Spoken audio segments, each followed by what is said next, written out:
We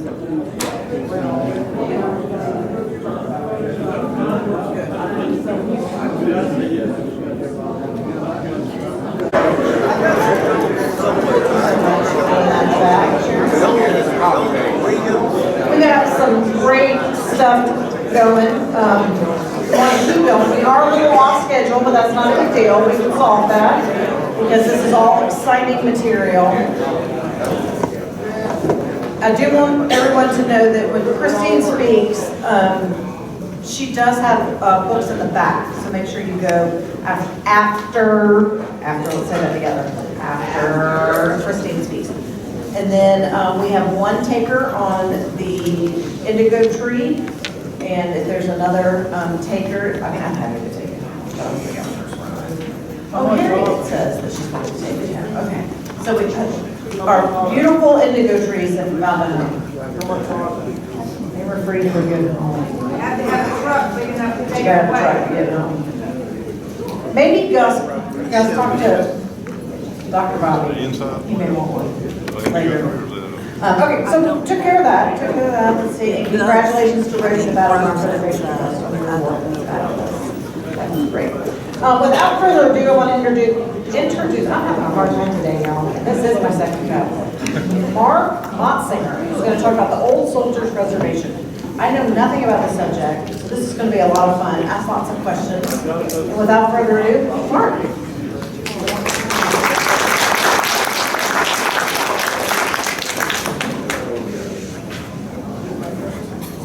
Well, I'm glad to be here. This is probably going to be a little different than what you're used to hearing. And I will say this, the last time I was here, I saw very few smiling faces. Everybody had on a mask. So it's good to be here where I can see everybody, and maybe I'll have a little better time recognizing people. But when I was here last time, like I said, it was right in the heart of COVID. I didn't even know if we'd actually have it. And I actually came down from the People's Republic of Illinois, and they were pretty strict in Illinois when it came to the COVID situation. And so it was kind of nice to come down here where it was a little easier down here than it was up there. But anyway, it's good to be here. What I'm talking about today is what is known as the Old Soldiers Reservation. Now, you may be asking yourself, why is a guy from Southern Illinois down here at the Francis Marion Symposium talking about a place in the southern tip of Illinois? Well, you'll find out here in a minute. But one of the things that I would also like to say is I'm a retired high school teacher. I did my student teaching in 1983, and I basically have taught ever since then. So I've taught quite a bit. And one of the things that I found, especially in a rural setting, I taught for 16 years at a junior college, 2 years in West Africa, then came back to a high school in rural southern Illinois. One of the things that I found out is that a lot of the kids, especially in this day and age, have a hard time concentrating. But the last 5 years, concentration has been something that has just almost disappeared. It's almost a lost art. Probably a high school class ought to go for 10 minutes and that's it, because that's about all they can do. And I think it's got a lot to do with phones and that type of thing. So you got 10 minutes. Well, that's what I enjoy about being here is that I see a lot of gray hair. So that means you guys can concentrate if you don't fall asleep. So anyway, one of the things that I found out when teaching a high school was that making it personal was the best thing to do. When history becomes personal, the kids really got to listening. You can talk about ancient Chinese cultures and things like that, the Gilded Age or whatever, and these kids in the rural areas, it just doesn't mean anything to them. But when you talk about the grave down the road or the historical marker that's over there or the general that was born across the street, those kind of things, that's what they listen to. That's what keeps their mind going. And since then, in 2003, when I went to Cary Mill Stoneford High School, to this day, I will still have kids email me or get a hold of me on Facebook and say, hey, I just found a grave you might be interested in. Well, one of the things that I found was that if they can have that tie, that close tie to history, they will pay attention. And so when I taught the American Revolution in history, U.S. history classes, one of the things that I did was I thought, how can I tie a lot of this stuff? Well, you know, Illinois doesn't have a whole lot of American Revolutionary War history. We do have some. You know, George Roger Clark came right through Southern Illinois. But as I began to study and looking at things, I began to notice that there is a real connection to the Southern campaign of the American Revolution and the southern part of Illinois. And you may be asking, if some of you were here 4 or 5 years ago, you may kind of remember what I talked about, that I wanted to make it personal for these kids. I began teaching, and I didn't even have any books, so I kind of created my own curriculum. And I really got personal on a personal level. When it came to Civil War, we literally went out and recorded all the Civil War soldiers that we could find in the area in our school district. We went to their graves. We walked out to these places. We looked at them. The kids to this day still talk about it. And as I got to study, and I ran across something that I really found interesting. It was an old book written in the 1930s by a guy named William Nelson Moyers. And in that book, he talked about the old soldiers' reservation. And I got to looking at it a little closer, and I realized this is something that I can use. So what we're going to do is take a look at some of our background. I saw this at the Sumter Museum in the window, and I thought, this is really, I like this. It says, a people without the knowledge of their past origin and culture is like a tree with no roots. Which is, that's true. It's good to know your culture, your past. And the people in the southern part of Illinois, we are so different than the rest of the state. I mean, we vote different, we talk different, we go to church, everybody has a gun. It is completely red in the voting. It is just completely different than the rest of the state. And so one of the things I wanted to do was figure out why. And what makes Southern Illinois unique? Southern Illinois, first of all, geographically is different. It kind of sticks down between the Ohio and the Mississippi River. It's not really, I wouldn't call it mountainous, but it's very hilly. A lot of rock outcroppings. It's basically like, as some people call it, Illitucky. It also was known as Little Egypt. That area was known as Little Egypt, and we'll talk about why that is here in a second. And one of the things that I found out was I got contacted by some people who were trying to break away from Chicago, and they asked me if I'd come and do this talk. So I did the talk and talked about why Southern Illinois was different than Chicago and that type of thing. So there's a movement in Illinois right now to what's called the Chicago Separation Movement. It's kind of a revolution, if you could say, that's taking place in Illinois. A lot of people feel like they've kind of been forgotten in this part of the state by Chicago. And if you ever notice, a lot of times, whoever wins the state in a presidential election, there's 102 counties. Hillary Clinton won Illinois with she lost 97 counties. Lost 97 counties and won Illinois. And it's because the population is all in Cook County, DuPage County, and those kind of places. The rest of the state is a little different. Now, there's a book that came out a few years ago. It's called The 11 Nations of America. And in this book, he talks about how the United States is basically broken down into 11 different culture regions. And if you notice, Greater Appalachia is where Southern Illinois fits. And if you guys watch Hillbilly Elegy with the J.D. Vance story, it kind of fits in with the Southern Ohio part of this. And this really makes a lot of sense to me. If you'll notice, the Greater Appalachia, the kind of the Piedmont areas and the hills of North Carolina, the backcountry of South Carolina, all the way across up into Kentucky, West Virginia, Southern Indiana, Southern Illinois. I would probably go a little further down into Illinois than it has. the Ozarks, and all the way down into the hill country of Texas is known as Greater Appalachia. And they've actually even done DNA checks.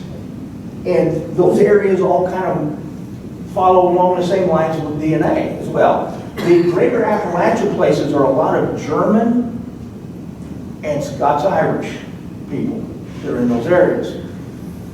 Another thing I found interesting is a guy named Wilbur Zielinski's doctrine of first effective settlement. He says that the specific characteristics of the first group able to effect a viable, self-perpetuating society are crucial significance for later and social and cultural geography. So, this kind of tells us that the first group that settles there set the culture. So, why is Southern Illinois different than the rest of the state?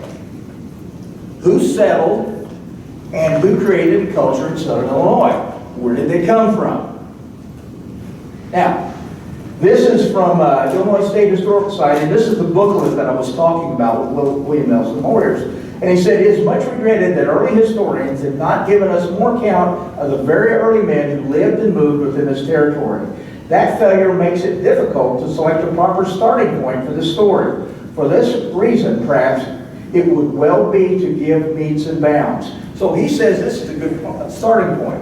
So the starting point would go back to October the 22nd, 1787. This comes from the Journals of Congress, and it says, resolved that 1,000,000 acres of land to be bounded east by the 7th range of townships. And I'll show you where that is. It is this part of Southern Illinois, beginning at the mouth of the Ohio, up the Mississippi, that's up that stream to a line running straight west of the mouth of the Little Wabash,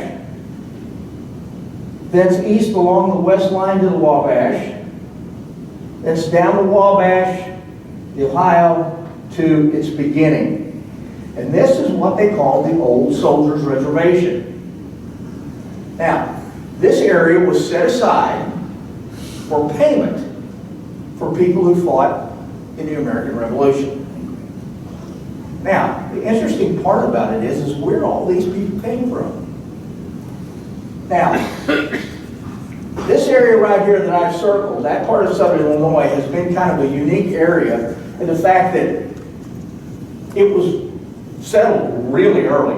1702, Kaskaskia became the largest city on the Mississippi River for a while, settled by the French. But it was just along the Mississippi. That area between the Ohio and the Mississippi was known as Little Egypt.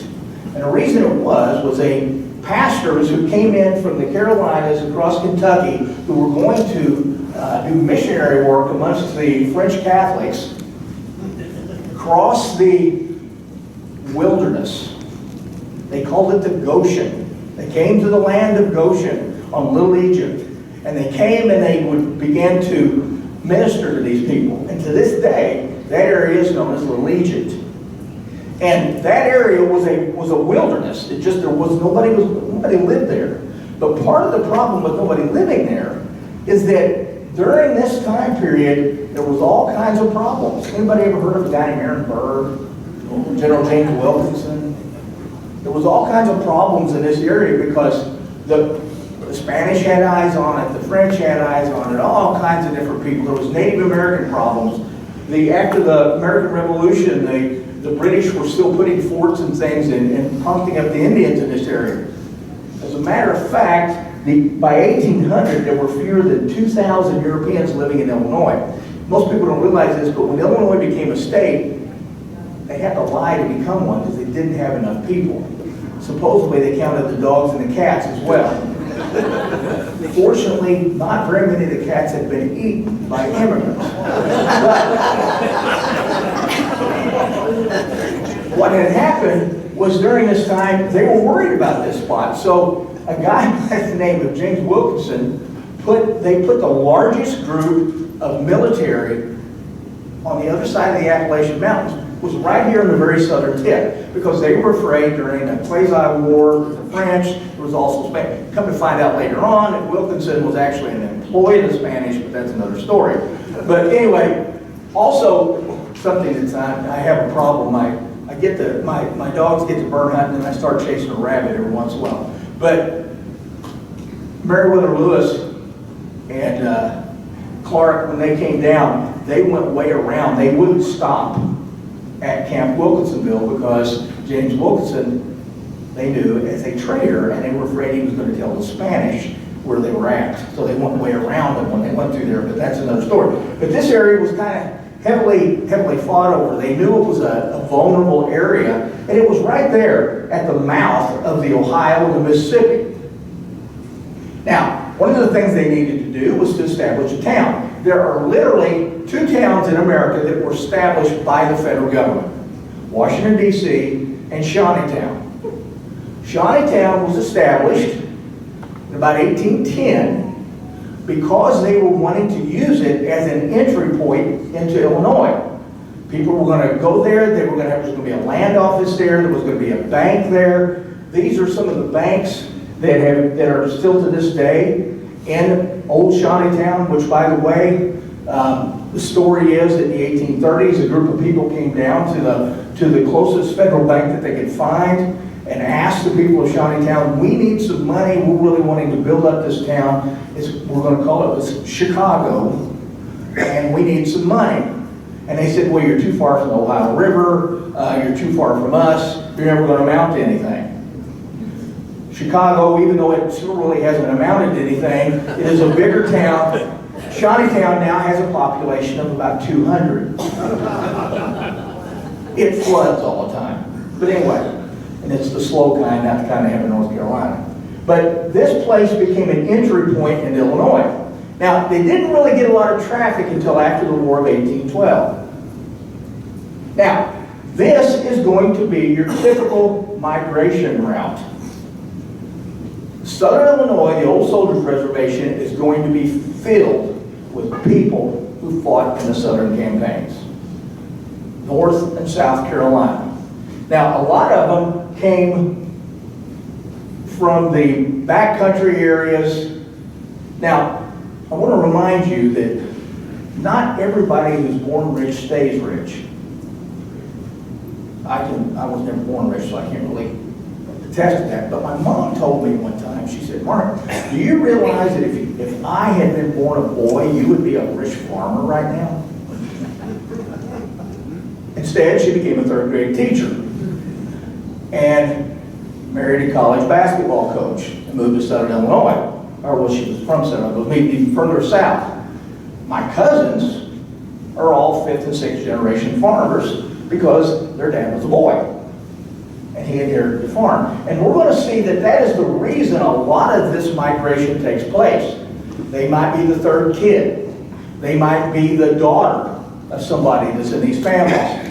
And what's going to happen is they're going to have land bounties for payment in the American Revolution. And they're going to move. They'll slowly move into Tennessee, usually Sumner and Wilson County, and then eventually into Southern Illinois. Now, Hollywood kind of got it wrong. Have you ever seen how the West was won? They start out, and I guess they were trying to tell a story that encompassed a lot of stuff. But, you know, they start out up in New York, and they end up on the Erie Canal, and then somehow they end up on the Ohio River, and somehow they end up fighting pirates in Cave Rock, which is in southern part of Illinois, and somehow, as they're going down the river, they end up in Ohio. But anyway, the movie gets it wrong because that's not how the settlers came in. That was river traffic headed New Orleans. They came across Cumberland Gap through Tennessee and then up and crossed ferries into Illinois. As a matter of fact, the first ferry was a guy named James Lusk, who was from the Waxhaw settlements. He puts a ferry at what ends up being Golconda, Illinois.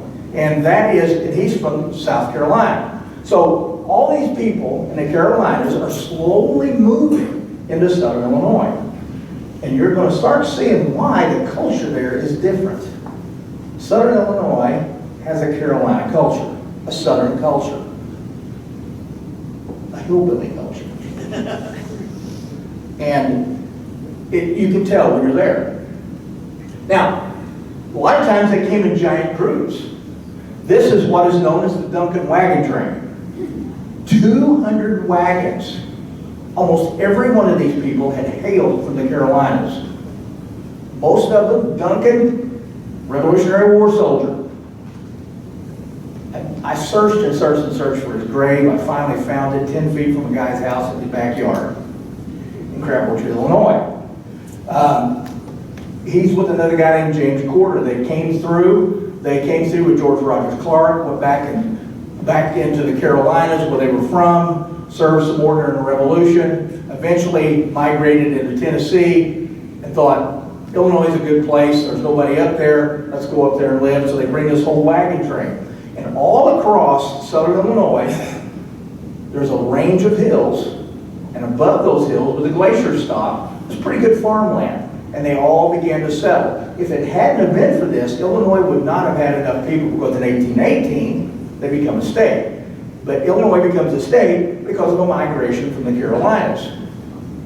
Now, that's going to influence the area quite a bit. The main town in southern Illinois is Marion, Illinois. Named after, of course, Francis Marion. And Joshua Tyner was a veteran of Francis Marion's men. His son owned the property that became the town, and Marion, Illinois becomes the main town in southern Illinois. Right above it is Marion County, also named because some of the settlers there had served with Francis Marion. So there is a connection that is, you'll get a lot of places. Now, there are a lot of towns named Marion, but these were named by people who literally came from there. Now, what I thought was interesting about this is sons, grandsons, and nephews of Marion's men also. Now, when I was a kid, I had an uncle named Hobart. And Hobart quit high school when he was about 16 to become a teacher. And Hobart was the family historian. And when you were born in 1892 and you're the family historian, it's before you could email people, and he kind of guessed on a lot of stuff. But he got a lot of things right, and he had me fascinated about Francis Marion, because he would start every Motsinger family reunion like this. The Motsingers came to America in 1735. Landing in Pennsylvania, they soon migrated to Carolina. While in Carolina, one boy stayed, the rest moved to southern Illinois, which is not quite the way it happened, but it is that way. While they were there, they participated in the name of Marion because Felix Motsinger served with Francis Marion. So I became fascinated with Francis Marion. And before that, I decided, and it drives my wife crazy because we'll go to somewhere like Myrtle Beach. I'll leave them on the beach and I'll rent a kayak and I'll go to Dunham's Bluff and then cross and go and walk around Snow Island simply because I want to go somewhere where my family had walked. The last time there was a Motsinger there was when Felix was there. At least that's what it goes on in my mind anyway. So this kind of thing is very common in southern Illinois. A lot of people in southern Illinois have connection to the Battle of Kings Mountain. Now, the ones in the red are my direct descendants. You'll also notice Titans Lane, who was a regulator, who had to flee to the Watauga settlements, First Baptist preacher, west of the Appalachian Mountains. But these people, Samuel Young was the first settler in Marion County, Illinois. So a lot of these people have this connection to this area. And so what I like to do is kind of try to make it personal. I'm going to kind of talk about some of my family members who I have found. Because I was always fascinated with just my surname for a long time. But as I got to checking more into my family line, I began to realize, wow, I have a lot of family members. So what I would do is I would challenge the kids in school, find out where yours came from. And if any of them had been there very long, their families they were all from the same place. Everybody came from the same place. And it kind of tied us together. The black kids, the white kids, all of us came from the same place. It was really interesting. For instance, most of the churches in southern Illinois were founded by this guy, Elder Wilson Henderson. Albert Wilson Henderson was a sergeant in the South Carolina militia. One of the reasons that Southern Illinois is part of the Bible Belt is because those people with that type of influence settled in Southern Illinois who came from the Carolinas. A lot of the black, the school that I taught at, Carey Mill Stoneford High School, had quite a few blacks for the area. Most of them came from the areas right along a lot of them were related to the Lumbay Indian tribes. They came there, they were part Indian, they were mostly free blacks that came right after the War of 1812. A lot of those kids thought that they didn't have anything in common with their neighbors, and they started finding out they all came here together. So this is a guy named Private John Ellis, who was 10th Regiment Continental Line, stayed in North Carolina. A lot of the kids in our school was named Ellis.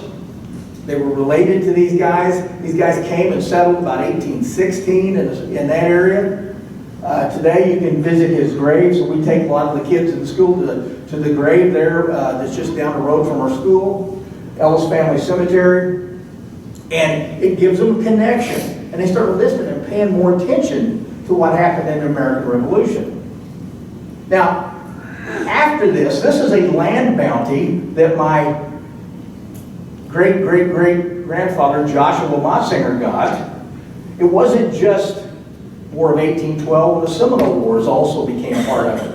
So Joshua Motsinger, whose father, John, and his grandfather, Felix, were from the Carolinas, served under Francis Marion at some points.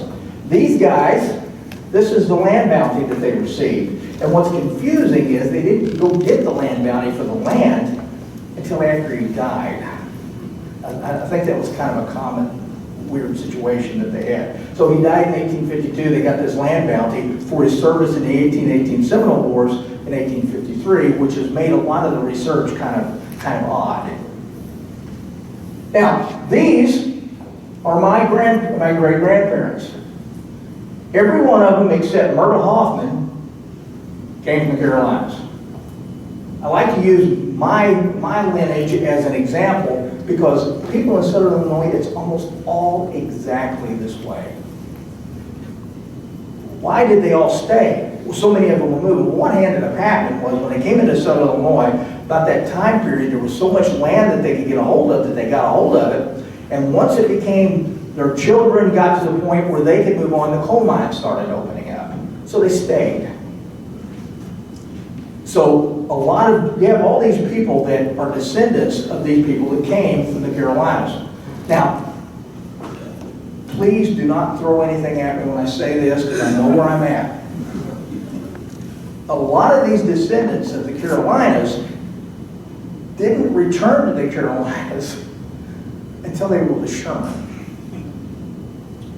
Because a lot of these guys, one of the reasons that General Sherman's men were so successful, Grierson's raid into Mississippi, Wilson's cavalry raids into Alabama were so successful is it was the descendants of these people who came with them.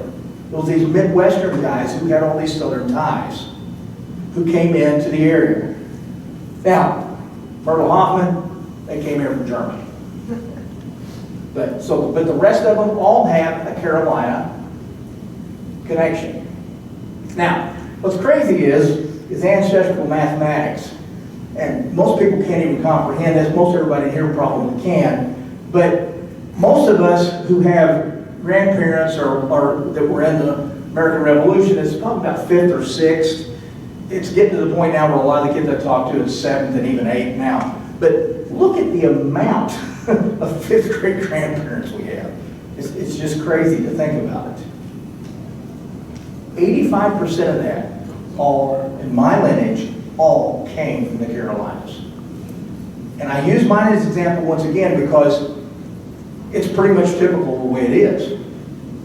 Now, this is my great-great-grandmother. Notice her name. Elnora Rutledge. She married Abraham LeMaster, and she became Elnora Rutledge LeMaster. Now, what's interesting about that is she is a direct descendant of Governor Rutledge. nobody in my family ever even spoke of. It was never talked about. To me, that's a pretty big deal.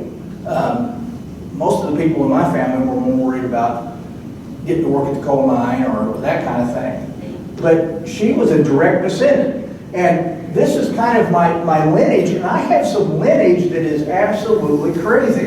And what my mom said about being born a woman and not inheriting the family farm is definitely very visible in some of this. Because my direct lineage goes to the Middleton plantation. And how, by the time Eleonora is getting married, she's living poor in Hardin County, Illinois, which, by the way, is the poorest county in the state of Illinois. But if you'll notice that some of this, Edward Rutledge, Henrietta Middleton, there's a direct line from Colonel Singleton, General Richardson from this area, John Singleton. Also in that same line is in another branch is Tidens Lane.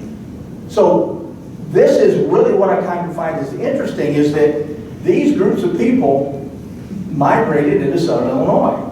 Even people like the Rutledge family had family that did it, or the Middletons.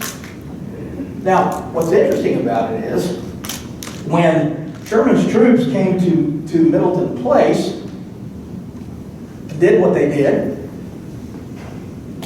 I have checked, there were some probably direct descendants who didn't even realize it were there on family property that they helped destroy.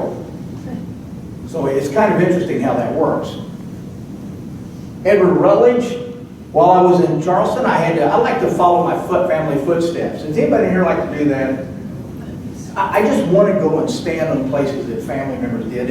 And one of the reasons I like coming down here and talking to a group like this is because you people probably do the same thing. You probably care about it. Most of the high school kids are like, oh, that's weird. Or I had a wife that told me one time, you've seen one battlefield, you've seen them all. Why do you want to spend so much time walking around the Alamo? You know, just things like that. But anyway, so I enjoy doing this and looking into my family, and even though we have no actual connection, I didn't get any of their money, but somehow I got some of their genetics. Most of you know who Edward Rutledge was. He was youngest signer of decoration, served in the Continental Congress, represented States Constitutional Convention, 39th governor. I was a couple years ago, I was down in Charleston, and I went to St. Philip's Churchyard, and they had the graveyard there all closed off, wouldn't let anybody in, and because they were working on part of the church wall was falling over or something. And I said, well, I'd really like to go in and see this grave. And they said, well, we can't let anybody in. And I showed them my lineage, and they let me in. So that's the one advantage I've ever had for being related. Henry Middleton, I actually went to Middleton Place, walked around, looked at it, didn't know I had a family connection there until a little bit later. Probably will never pay the amount that it cost to go back. So, but I remember being there, and it was interesting to know that my family has that connection. The Rutledge House, I wanted to stay there, but they've sold it, and I was a bed and breakfast at one time, and now it's for sale, and I think it's going to be turned into a private residence. But the Rutledge House there in Charleston is also another interesting place that I wanted to kind of go to see because of the family connection. Now, here's some of the ones that I didn't even know about the last time I was here until I started during COVID, I spent a lot of time doing genealogy. Most of you know who this guy is. As a matter of fact, we had a nice talk about that yesterday. Now, his first wife is who my lineage goes to, not the one that was talked about yesterday.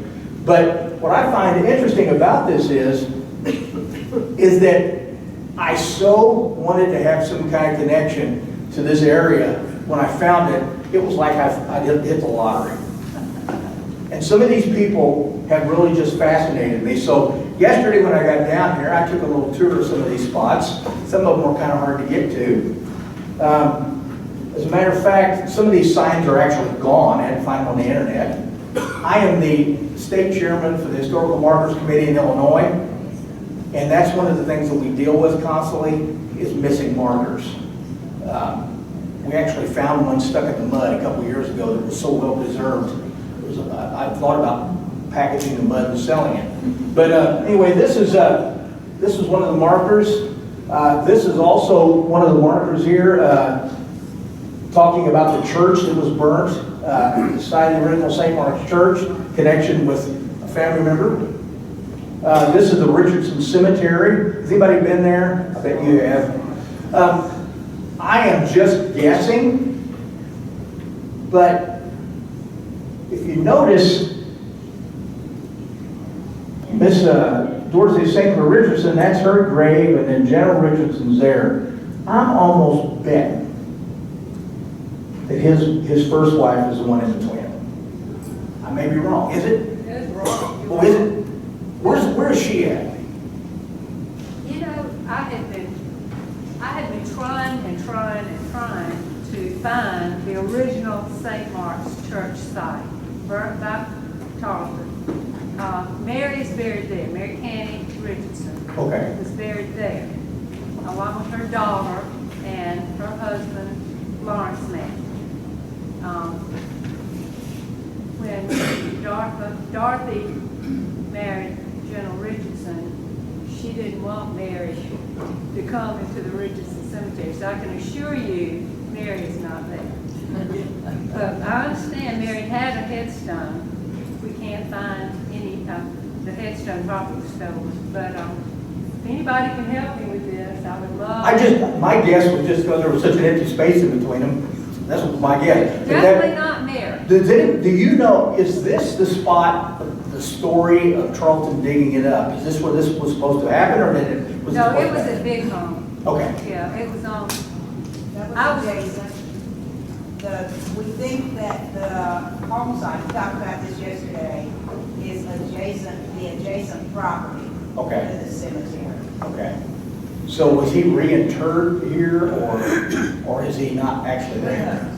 We had We don't think he was penetrating there. radar that identified where the bodies were, but of course you can't tell who they are. They also found a horse in that cemetery. Yeah. And the founder of the Citadel is also buried there.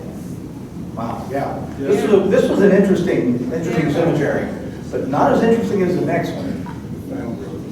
Matthew Singleton is another family member that I have that I find to be extremely interesting, and I think you and I may have conversed on email a couple of years ago about some of these things.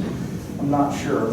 But Matthew Singleton is in my family line. A lot of you know who he is. He's a local guy who was,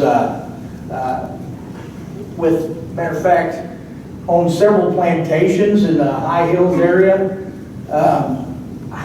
I can't find any proof that he was actually with Francis Marion. I don't know if he was or if he was Thomas Sumter. Does anybody know? Marion's Brigade.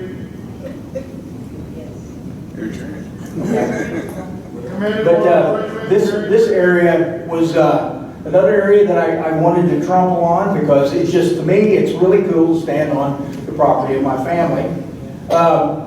This is and I'm going to have to wash my car before I take it home. My wife's going to kill me because it's covered in complete red sand from going to this place. But I visited this place, the Melrose Plantation. This is a sign that picture I took yesterday. There, this is the property that's in the state forest area. And this is the Singleton graveyard. How many's been to the Singleton graveyard? It's kind of grown up now. One, two. But this is a pretty important cemetery, and I think the Sumter County Historical Society owns it. Even though there was no trespassing signs everywhere, I could kind of tell that it was along the edge, not necessarily going anyway. I didn't get shot or anything. So, but this is the Singleton graveyard. They gave this to me at the Sumter Historical Society, but this is the National Register of Historic Places marker for the cemetery, the Singleton graveyard. And this is Matthew Singleton's grave there at Singleton Cemetery. You notice how grown up it is, but fortunately there's still everything's still pretty good shape. This is John Singleton and his wife, Rebecca Richardson Singleton. Richardson's daughter, which is why I'm in that family line. But this is their graves there at Singleton Cemetery. So one of the things that I always tell my kids at school is that go and follow your family trees. It gives you a connection to history. Because most kids will say, well, you didn't care about that old stuff.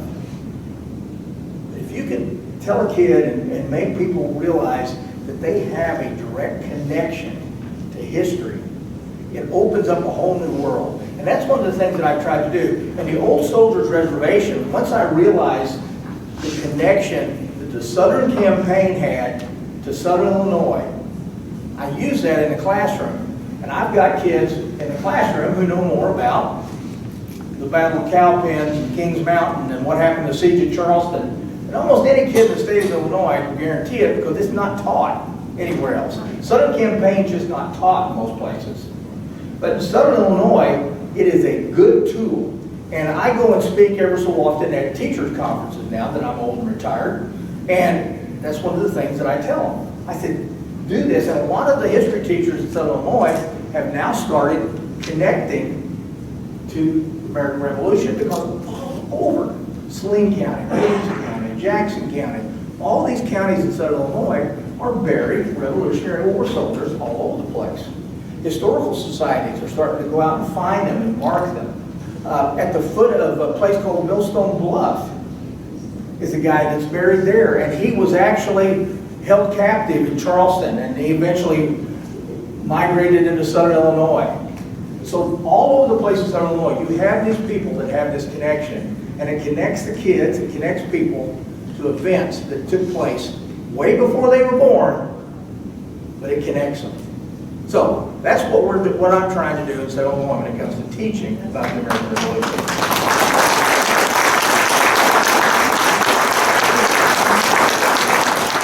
We have time for like one or two questions, and JD's going to take both questions. Great presentation, thank you very much.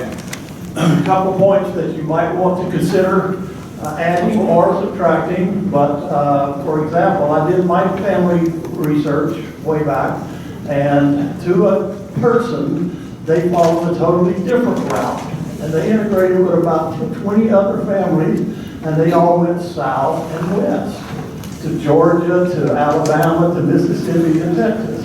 Not one of them went west and north, because they were from the coast. And they were of English descent, not Scots, Irish, or German. Well, one of the things that I think is interesting is that, that area was, they were having a hard time with it. The Native Americans had come down before 1812. So, what's the best way to keep a place safe? Move a bunch of old soldiers in. And that's part of that's probably what went down in Alabama. Now, what you also mentioned was that a lot of the migration was because of people getting land bounties because of the Rev War service. But what most people are not aware of is that one of the biggest English traditions that America abolished was primogeniture. They got rid of it because in England, the oldest son always got the land, so they didn't want to split it up.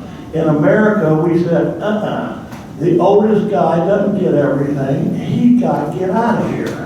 And so the oldest and the next oldest and the third, if there were that many, they had nothing to fall on. It was usually the youngest son that got the land or the daughters. And so primogeniture forced migration because it was abolished in the United States right after the American Revolution. That's good to know. Good one to know. Well, I thought you might be interested that we are about to celebrate the 250th commemoration of the Camden District Resolves. And Matthew Singleton was the foreman of the jury of 22 jurists that signed, because of William Henry Drayton, Mr. Broadwell at Sumter sent me a copy of that a couple of years ago. Wonderful. Well, we'll celebrate it in Camden on November 1st if you're in town. There'll be a reenactment. Wow, okay. Wow, that's Put that back on that. Okay, one more question. And Rick, I'm gonna let Tom, because Tom was starting to talk. Okay. Well, the Mike's last coming. answer to the last question sort of, yes. I'm not nearly as familiar with the Singleton name as many other people apparently are, so that's what my question is about. But who was Mr. Singleton? Well, yeah, he, very important plantation owner, kind of came in about the 1750s from up in Virginia, ended up in the, kind of the high hills region of high hills of Santee area. Then his family kind of, there's a lot of different people in the family in the area today. His son, John, fought in the American Revolution. They were some of the signers of the association. They used to, is it Watry? They pronounce it? Watry. Signers of that association, and I'd like to know more a little bit about it, so I can't wait till you hear more about that. The Camden District Resolves was the first time people put their name down. The Camden District Resolves was the first time South Carolinians put their name on a piece of paper. And that immediately sent them into a treasonous act. And Singleton, being the head of the jury, was the first person to sign that. So unlike some other things that were going on, people talked about revolution, talked about independence, he put his name down. Yeah, he's the John Hancock of South Carolina. That, That's a very pretty question. I've been searching for an answer for 30 years. You think that's the answer for that? well, let's do it, because then, and then Devin, and then we gotta get going, guys. My question is, I was in Chicago in the 1990s. I'm sorry. And downtown Chicago, about a half a mile from the lake. And in the other direction, about a half a mile from the United Center, where they play all those basketball games and all. There's a restaurant there called the Wishbone. I don't know if it's still there, but it was back then. And it served the greatest southern food outside of South Carolina, Georgia, and Alabama. Is there any connection? My guess is people migrated up there to work. That's what I was thinking after hearing your presentation. I don't need the microphone. Yes, you do. I'm old. I teach U.S. history and I preach. I think I'll be all right. But in regards to Matthew Singleton, in some research we're doing here in Lee County, I found a good bit of information regarding him and his estate and all of that at UNC Chapel Hill. Unfortunately, it's one of those deals where you have to actually go there to see. So one of these old days, I'm going up to Chapel Hill and maybe I'll be able to kind of bring a treasure trove of information concerning Matthew Singleton. Thanks so much. It's really okay. Rick's got one last question, Martin. Actually, Mark, no, it was a great presentation you did. Mine is actually a comment. Finally, we have the answer to why in the heck this Yankees under Sherman had a chance. Wrong war. I'm making a t-shirt that says wrong war. All right, thanks. Okay, we are running behind. You have exactly 35 seconds to stand up, stretch, walk.